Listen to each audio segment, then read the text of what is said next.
आप सभी लोगों का सूर्यांश कोचिंग क्लासेस में स्वागत है। जैसा कि आप लोगों की कंटिन्यू कमेंट आ रही थी कि सर प्रथम कोटि की अपक्रिया के वेग स्थिरांक का आप एक वीडियो बना दीजिए, तो आप लोगों की कमेंट को पढ़ते हुए हमने सोचा कि प्रथम कोटि की अपक्रिया के वेग स्थिरांक के लिए जो डेरिवेशन होता है वो हम आपके लिए एक वीडियो बनाते हैं। इस वीडियो के माध्यम से हम लोग प्रथम कोटि की अपक्रिया के वेग स्थिरांक के लिए व्यंजक का निगमन करेंगे।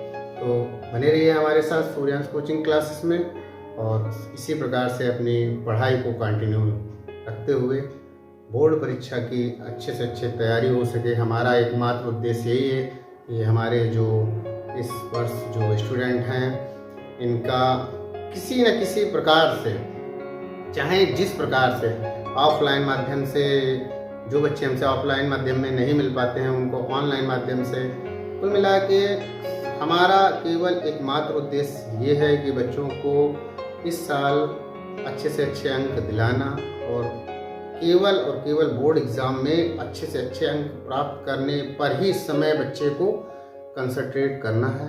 उसे हर हालत में अपनी तैयारी इस समय जो यूपी बोर्ड के एग्ज़ाम में बैठने वाले बच्चे हैं वो सारी चीज़ों को त्याग कर अपना जो कंसंट्रेशन है वो केवल और केवल बोर्ड परीक्षा की तैयारी में लगा दें।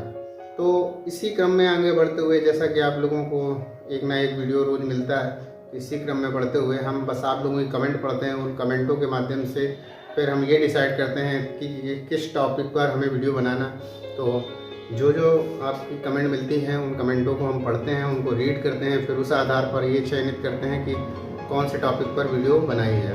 तो जैसा कि अभी हमें आप लोगों के माध्यम से प्राप्त हुआ कि सर प्रथम कोटि की अपक्रिया के वेग स्थिरांक के लिए एक वीडियो बना दीजिए, तो हम बनाने जा रहे हैं। और भी आपको केमिस्ट्री में जिन जिन टॉपिकों में दिक्कत हो रही है उन टॉपिकों को आप कमेंट में लिखिए और कमेंट सीधा हम तक पहुँचेगी, फिर उसके बाद में हम देखेंगे, तब उसके भी वीडियो अवेलेबल कर देंगे, ताकि आप लोगों की तैयारी में हम ये चाहते हैं कि किसी न किसी माध्यम से, जैसे हो सके वैसे हर एक माध्यम से हम लोग इतना अच्छे से पढ़ लेंगे, इतनी अच्छे से इतनी तैयारी कर लेंगे कि बोर्ड एग्जाम में बोर्ड पेपर को चुनौती देंगे कि बनाइए, आप जहाँ से बना सकते हो बोर्ड पेपर, हमने सब कुछ पढ़ रखा है, आप बनाइए, कहाँ से बनाते हो, और सारे प्रश्न हम अच्छे से कर आएंगे।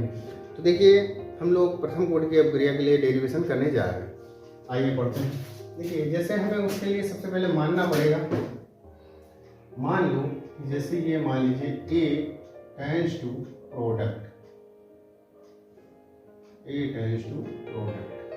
ये हम माने ले रहे हैं कि ये एक प्रथम कोटि की अपक्रिया है। क्या है? प्रथम कोटि की अपक्रिया, प्रथम कोटि की अपक्रिया, ये प्रथम कोटि की अपक्रिया। अच्छा, इस प्रथम कोटि की अपक्रिया में ये हमारा अभिकारक है और ये उत्पाद। इसका प्रारंभिक सांद्रण कुछ ना कुछ मानेंगे, तो मान लीजिए प्रारंभिक सांद्रण इसका हम A मान ले रहे हैं।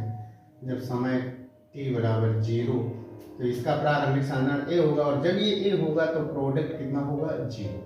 अब मान लीजिए कि कुछ देर तक हमने अपक्रिया चलाई, तो जब अपक्रिया चलाओगे, मान लीजिए कितने समय तक, मान लीजिए t टाइम तक अपक्रिया चलाई, तो जब t टाइम तक अपक्रिया चलाओगे तो इसका कुछ ना कुछ परसेंटेज इसमें कन्वर्ट होगा। मान लीजिए कि x मोल इसमें कन्वर्ट हो जाते हैं, तो अब ये कितना बचेगा बेटा? ये बचेगा A माइनस एक्स मोल। कितना बचेगा? A माइनस एक्स मोल। ये स्टार्टिंग में कितना था? A मोल था। अब बच्चों हम लोग वेग नियम से जब भी किसी अपक्रिया का वेग निकालते हैं तो वेग नियम क्या कहता है? वेग नियम कहता है कि वेग जो होता है, वेग डायरेक्टली प्रोपोर्शनल होता है कंसंट्रेशन ऑफ अभिकारक।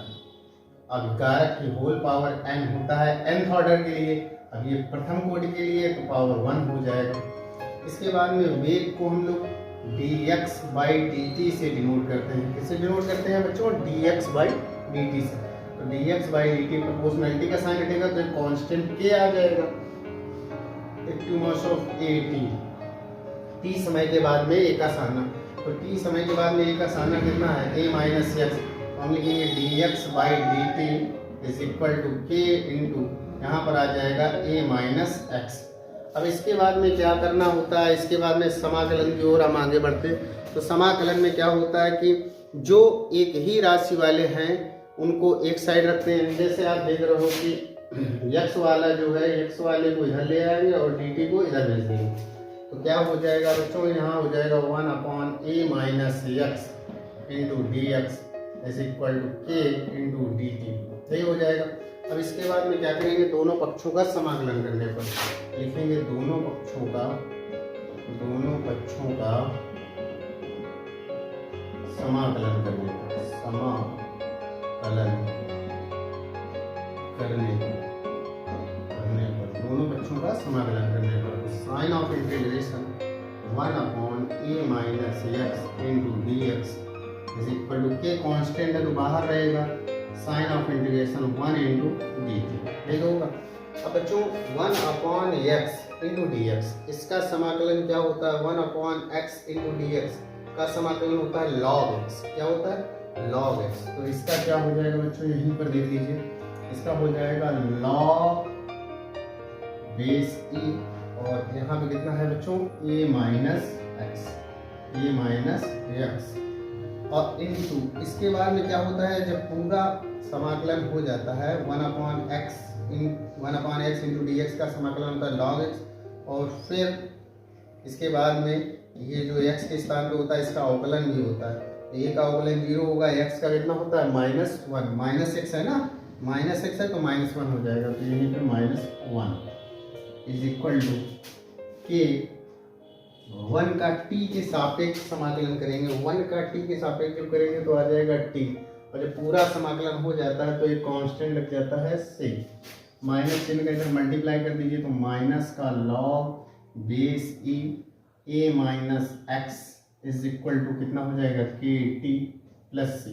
अब यहाँ से हमें c की वैल्यू निकाल कर इसी में रखनी होती है। तो c की वैल्यू कैसे निकालते हैं, c की वैल्यू निकालने के लिए हमको t बराबर 0 मानना पड़ता है, तो इसको समीकरण 1 डाल देंगे।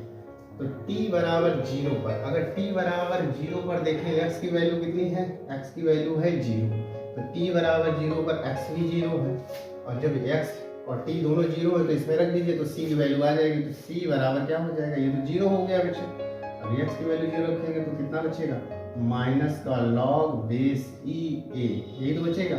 अब इस c का मान समीकरण 1 में रख देंगे, तो लिखेंगे c का मान समीकरण 1 में रखने पर, c का मान समीकरण 1 में रखने पर, तो समीकरण 1 है क्या, माइनस का log base e a minus x is equal to k t plus c के स्थान पर बेटा ये आ जाएगा माइनस का log बेस e a। अब ये माइनस का है बेटा, इधर लाएंगे तो कहे हो जाएगा, प्लस का हो जाएगा, तो log बेस e a, और ये माइनस का log base e a minus x is equal to k t. बच्चों आप जानते हो log m minus log n, log m minus log n formula होता है log m अपॉन n, तो ये हो जाएगा log m के स्थान पे कितना आ जाएगा, a अपॉन n के स्थान पर कितना आ जाएगा, a minus x is equal to k t. अब इसको हम देखिए, यहाँ पर बेस में e है, और हम जानते हैं कि जो लॉगरिथम्स पूरी टेबल बनाई गई है उसमें बेस में e ना होकर क्या होता है, बेस में 10 होता है, तभी हम उसकी वैल्यू रख पाते हैं। तो यहाँ भी बेस e को हटाकर बेस 10 में बनाना है, जब बेस 10 हो जाएगा तभी हम लॉगरिथम्स की कोई वैल्यू रख पाएंगे, क्योंकि लॉग बेस e को नेचुरल लॉग माना गया और इस पर टेबल नहीं बनाई गई, इस पर कोई वैल्यू आएगी तो हम उसकी वैल्यू फाइंड नहीं कर पाएंगे। इसलिए बेस में 10 बनाना है, तो बेस 10 बनाने के लिए हमें क्या करना पड़ता है, 2.303 से मल्टीप्लाई करना पड़ता है बेस 10 बनाने के लिए। देखिए इसी क्रम में आगे बढ़ते हुए क्या हो जाएगा, के टी इज इक्वल टू, यहाँ बेस 10 बनाने के लिए 2.303 से मल्टीप्लाई करना पड़ेगा, तो 2.303 log base 10 a upon a minus x, ये हो जाएगा। अब बेटा यहाँ से हम k बराबर वेग स्थिरांक का हमें निकालना था डेरिवेशन, इसलिए इसका भाग दे देंगे, तो ये हो जाएगा 2.303 upon T log base 10 a upon a minus x. बच्चों ये आ गया प्रथम कोटि अवक्रिया के वेग स्थिरांक का व्यंजक। तो आपका टॉपिक है प्रथम कोटि की अवक्रिया के वेग स्थिरांक का व्यंजक। प्रथम कोटि की अवक्रिया के वेग स्थिरांक का व्यंजक हमने यहाँ पर ये लिख दिया। तो उम्मीद करते हैं कि वीडियो आपके लिए प्रथम कोटि के वेग स्थिरांक के लिए काफ़ी हेल्पफुल रहेगा। यदि वीडियो अच्छा लगता है तो वीडियो को लाइक कीजिए, चैनल को सब्सक्राइब कीजिए, दोस्तों के साथ शेयर कीजिए। ओके, थैंक यू, धन्यवाद। Thanks for watching my video.